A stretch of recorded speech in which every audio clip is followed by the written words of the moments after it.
He had nothing. No money in his pocket, no talent that stood out, no powerful friends, no family with influence. He grew up in a small house with thin walls and big problems. People looked at him and saw nothing special, and for a long time, he believed them. But then something changed, not as circumstances, not as luck, not some miracle that fell from the sky. Something inside him changed, and that one thing, that one invisible thing he discovered inside himself, built him a life that people who had everything could only dream about. This is his story, and somewhere in it, you might find yours. His name was Omar, 22 years old, third child of 5, living in a 2-room house at the edge of a crowded city. His father worked as a daily wage laborer. Some days there was work, some days there wasn't. His mother stitched clothes at home. Her hands were always moving, always tired. Omar had watched his parents work like this his entire life, and he had made a quiet promise to himself when he was 12 years old. One day, I will change this. But when he turned 22, that promise still felt like a dream. He had dropped out of college in the 2nd year, no money to continue. He had tried 3 different jobs, all minimum wage, all exhausting, all leading nowhere.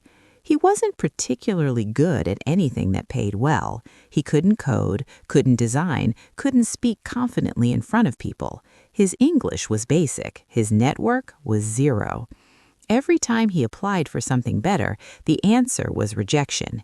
Every time he tried to learn something new, he'd compare himself to others who were already miles ahead.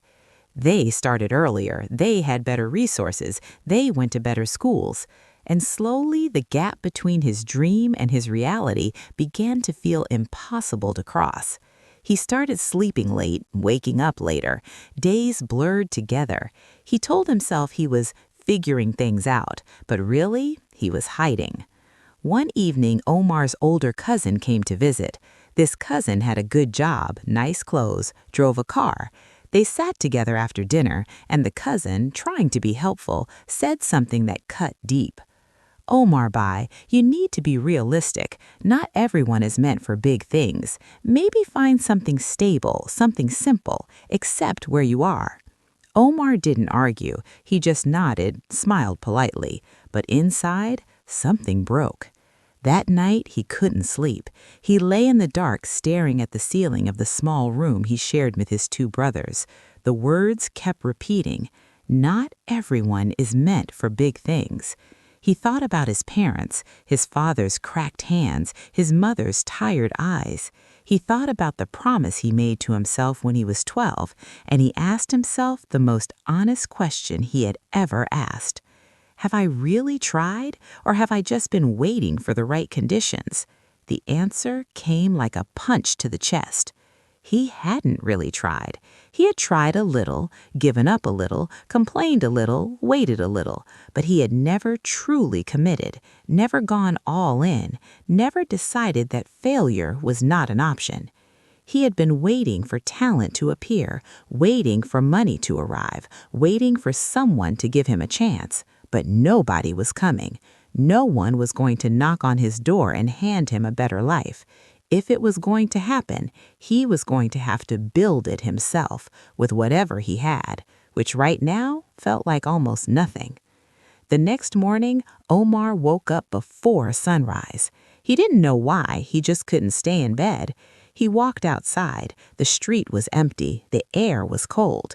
He started walking with no destination. He ended up near a construction site at the edge of the neighborhood, and there, at 5 in the morning, he saw a man already working, an old laborer, maybe 60 years old, laying bricks, one by one, in the dark before anyone else started. Omar stopped and watched. The old man didn't have fancy tools. He didn't have a foreman watching. No one was telling him to work harder. He was just working, quietly, consistently, without waiting for inspiration. After a while, the old man noticed Omar watching and smiled. "You're up early," he said. "Couldn't sleep," Omar replied.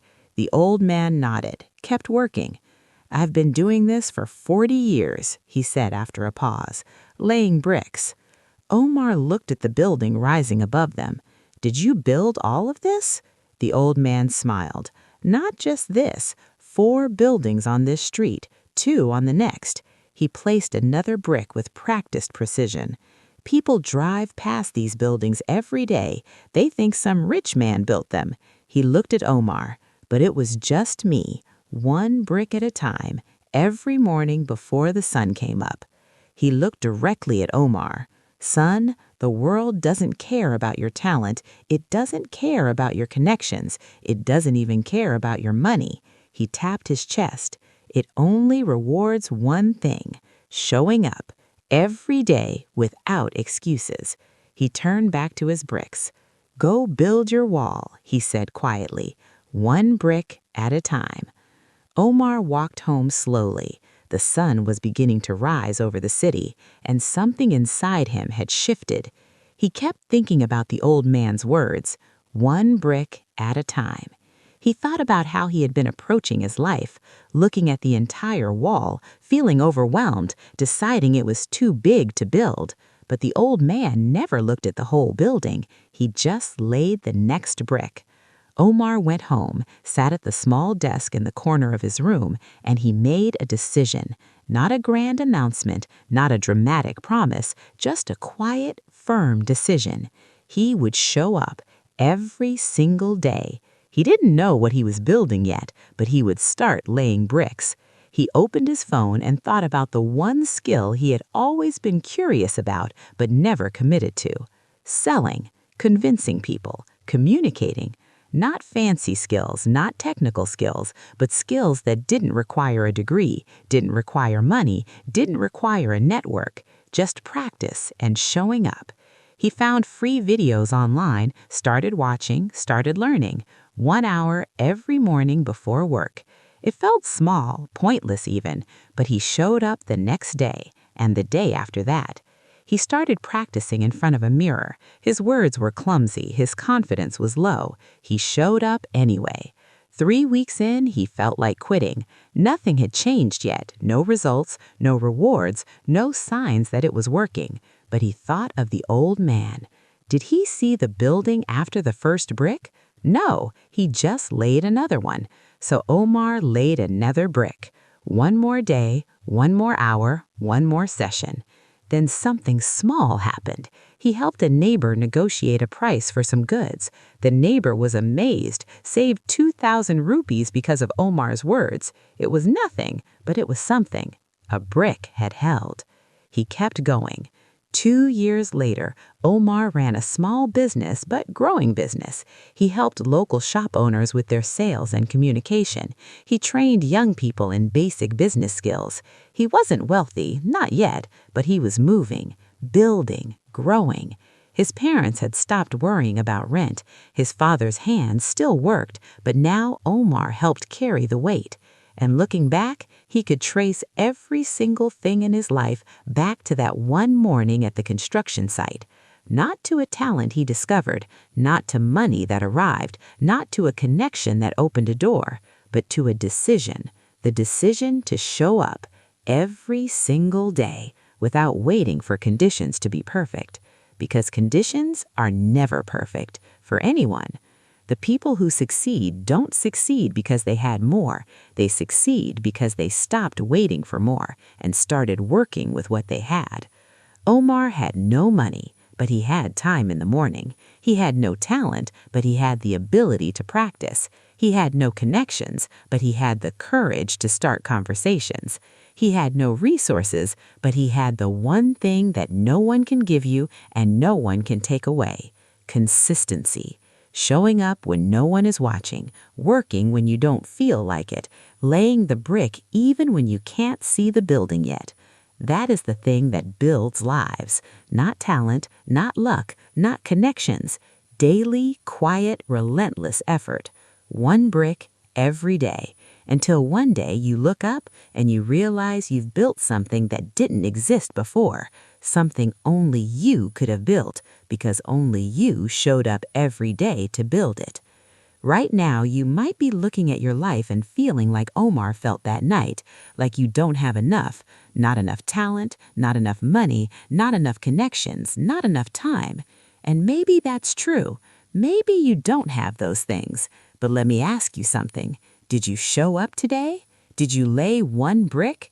Did you spend even 1 hour working on the wall you're trying to build? Because if you did, you're already ahead of the person who has everything but does nothing. Talent without consistency is just potential that decays. Money without effort is just numbers that disappear. Connections without character are just names in a phone. But consistency without talent still builds something. Consistency without money still creates something. Consistency without connections opens doors. You don't need to be the most gifted person in the room. You just need to be the one who shows up every